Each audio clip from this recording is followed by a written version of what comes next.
In this video, I'm going to break down the pros and cons of Amazon dropshipping and help you determine whether this e-commerce business model is worth doing.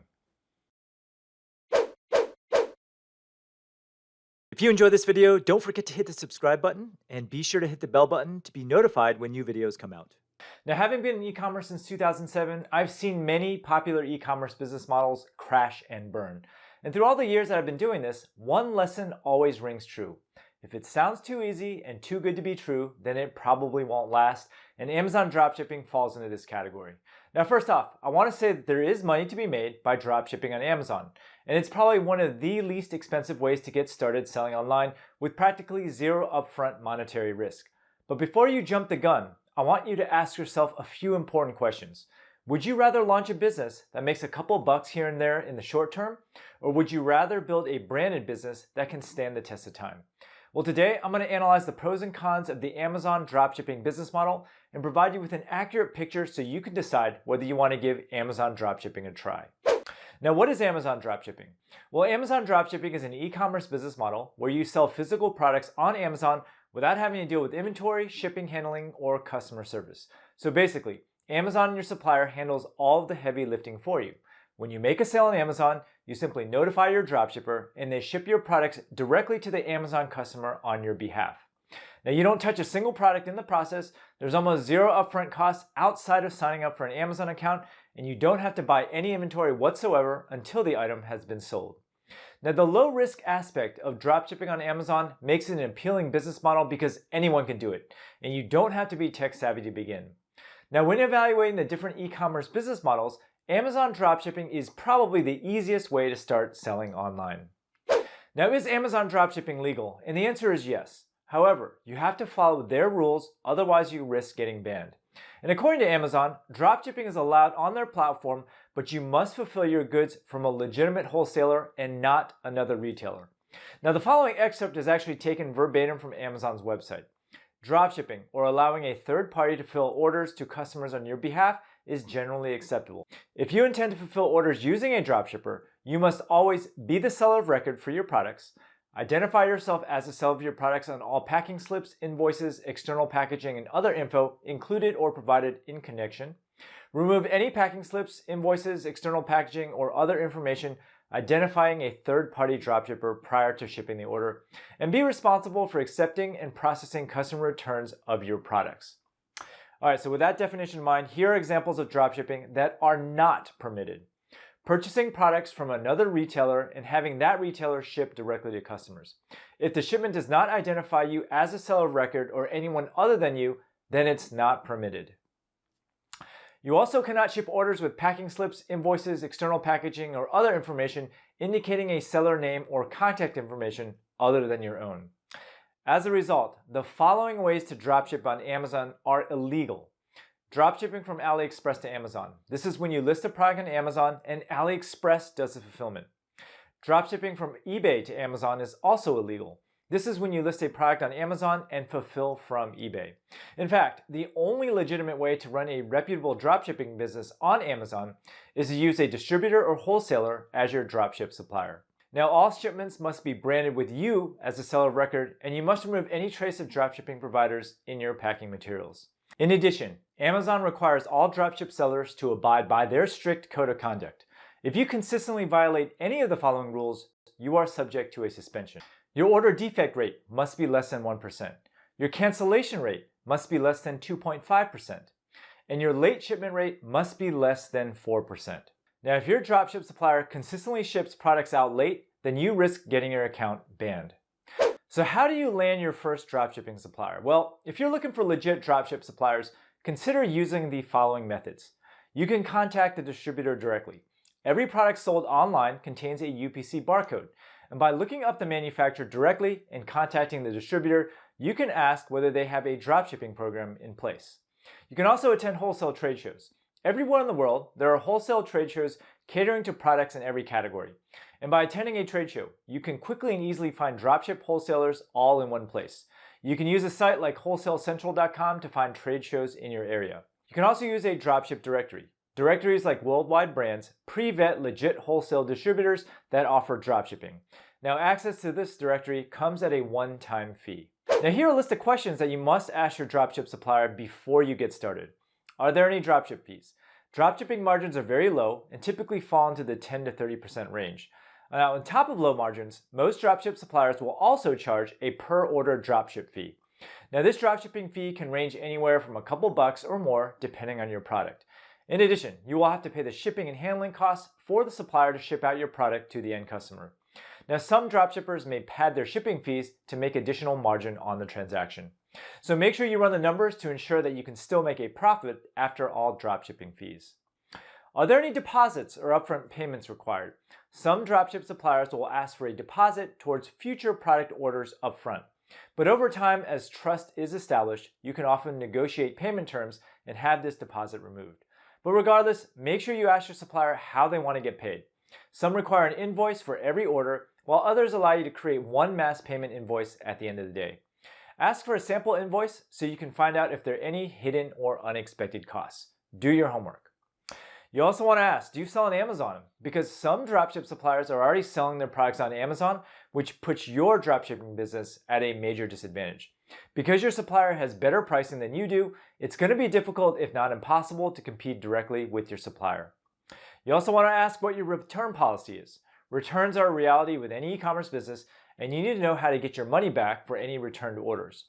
Now, in practice, it can be quite an ordeal to handle a return. And typically, you'll have to file an RMA with your supplier first, and then have the customer ship the product back to your supplier directly. And then once the product is received, your supplier then reserves the right to provide you with a refund depending on the condition of the item. You also want to ask whether they provide an inventory data feed. Because Amazon's selling requirements are so strict, you have to make sure that your inventory levels are up to date in real time. After all, if you sell a bunch of items on Amazon that are out of stock, you will have to cancel those orders and risk your account getting suspended. And in general, your supplier inventory levels change constantly, especially if they work with large retailers like Target or Walmart. As a result, you need to know how much product you can sell without running out of stock. Always ask your supplier if they support EDI, which stands for Electronic Data Interchange. If they can't provide you with real-time or daily inventory updates, consider using a different supplier, because the risk of an Amazon account suspension is not worth it. You also want to ask whether the packaging can be branded with your logo. Because Amazon requires you to be the seller on record, it's important that your packaging and inserts be branded with your stuff. If your supplier refuses to ship under your brand, you should probably pass or risk getting suspended on Amazon. You also want to ask how often they change up their product mix, because Amazon is very strict about its product listings. Certain products may undergo revisions in packaging from time to time, and it's important that the product listing exactly matches the product shipped. Your supplier must have a way to notify you of any product packaging changes and or product revisions. And to be absolutely safe, make sure you match Amazon ASINs and UPCs by hand to ensure that your products exactly match what your dropship supplier is selling. Now, you also want to ask how are orders submitted? It is your responsibility to submit your order data to your supplier as soon as you make a sale on Amazon. As a result, you have to find out what system your supplier uses for processing orders. And ideally, this process should be automated so you don't have to painstakingly enter in the orders by hand. But some unsophisticated dropship suppliers still use fax machines or email. You also want to check how soon the order is shipped. To keep your Amazon account in good standing, your orders have to be shipped out on time. If your supplier is late with their shipments, you will take the blame and risk getting your entire account suspended. Ask your supplier what their track record looks like for shipping and whether they offer any guarantees. Now, once an order ships, your supplier also needs to provide shipping and tracking information to you electronically. Every Amazon order requires this information, and it's your job to submit it. Now, with that in mind, let's talk about some of the pros and cons of Amazon dropshipping, starting with the pros. Now, assuming you have a dropship supplier in place, let's do a deep dive into the pros and cons of dropshipping on Amazon as an online business model. Here are the main advantages of dropshipping on Amazon. Amazon's a huge marketplace. At the time of this video, Amazon has over 50% market share for all of e-commerce. As a result, Amazon is by far the largest online retailer in the US. And when it comes to launching your own online store, most people are concerned with how to generate traffic, and Amazon largely solves the traffic problem for you. Every day, Amazon has billions of shoppers looking to buy the products you have to sell, and by piggybacking your products on existing listings and winning the buy box, you can leverage the Amazon sales channel to make sales immediately. It's also very easy to set up. because most people are afraid of the technical aspects of starting their own e-commerce store. But with Amazon, you don't need to be tech savvy at all. You don't need a website, you don't need a hosting company, nor do you need to know anything about conversion optimization. All you need is an Amazon seller's account and you can start selling your products online. And in most cases, you don't even need to create a new listing because one already exists. As a result, you may not even need to take product photos or purchase UPC codes. Just make sure you read the Amazon seller agreement and terms of service before you start selling. Now, the other pro is that Amazon dropshipping is not risky. And in fact, Amazon dropshipping probably has the lowest barriers to entry of any e-commerce business model. With a free Amazon seller's account, you can literally start making money right away without any money required up front. You don't need to buy inventory, and as a result, you don't have to worry about cash flow, unsellable products, or clearance items at all. There are no overhead costs and no inventory risks, which means that practically anyone can do this with zero experience. Now here are the downsides. The main advantage of dropshipping on Amazon is that it's easy to get started, but just because something is easy doesn't mean that it's better. And in my experience, easy almost always means that it's not worth doing. Amazon dropshipping has a huge list of cons, which I'm going to talk about right now. First off, dropshipping margins are razor thin. The margins for dropshipping on Amazon are already very low, and depending on the supplier and the product for sale, dropshipping typically carries a 10 to 30% margin. Now for certain products, I've seen margins as high as 50%, but that's definitely not the norm. Meanwhile, it can be quite expensive to sell on Amazon. For example, Amazon typically takes 15% of your top line revenue right off the bat as Amazon selling fees. If your margins are only 30%, that means you only have 15% left over to play with. And with such low profit margins, any minor slip up can ruin your business. And to realize why, it's important to understand how selling on Amazon works. Dropshipping other people's products on Amazon is predicated on winning the buy box and maximizing your gross profit margins. And chances are, you will not be the only one on Amazon selling your exact same products. As a result, you constantly have to pay with your pricing to compete with other sellers, and usually the lowest price wins the buy box. Unless you have the best margins for your products, it will be extremely difficult to win the buy box and still make an acceptable profit after you subtract Amazon's fees. And I've seen this time and time again. Amazon dropshippers often find themselves in a price spiral to the bottom because every seller lowers their prices to fight for the buy box. Low margins also means that you can't spend money on advertising and promotion. Processing customer returns can be a major issue as well. Because Amazon's return policy is so liberal, you'll often have to eat the cost of a return if your products are not returned in sellable condition. Prices on Amazon are dynamic and change constantly. Similarly, your supplier prices also change on a regular basis. Unless you watch both Amazon and your supplier prices like a hawk, it's very easy to either lose out on potential sales or lose money altogether on sales due to out-of-date supplier pricing. As an Amazon dropshipper, it's almost impossible to manually change prices for all of your Amazon listings and account for supplier pricing changes at the same time without purchasing an automated tool. And Amazon repricing tools are expensive and will incur additional overhead on a business that already has razor-thin margins. An Amazon dropshipping business is also not a sellable asset. Unlike a traditional dropshipping store, an Amazon dropshipping business is not a sellable asset. After all, you don't own a single thing when you dropship on Amazon. You don't own the marketplace, you don't own the customers, you don't even own the products. With the Amazon dropshipping model, you are basically a worthless middleman peddling goods that you don't even own or control. Sure, you can make some short-term money this way, but it's cash flow, not an asset. Amazon also hides customer data from you. According to Bain & Co., repeat business is the lifeblood for any e-commerce business, and a 5% increase in customer retention can result in an increase in 75% to the top line. However, Amazon hides all customer data from you. As a result, you can never build a meaningful relationship with your audience, nor can you ever intentionally sell to them again. As an example, my e-commerce store over at bumblebeelinens.com only has a 12% repeat customer rate, but that 12% represents over 36% of my yearly revenue. I have colleagues who run stores where over 50% of their sales come from existing customers. Because Amazon prevents you from contacting your customer, you're missing out on a lot of sales. And the final nail in the coffin is that most dropship suppliers won't work with you.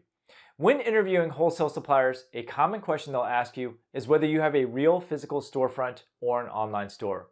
After all, most dropshipping suppliers do not want you to sell their products on Amazon. And why is that?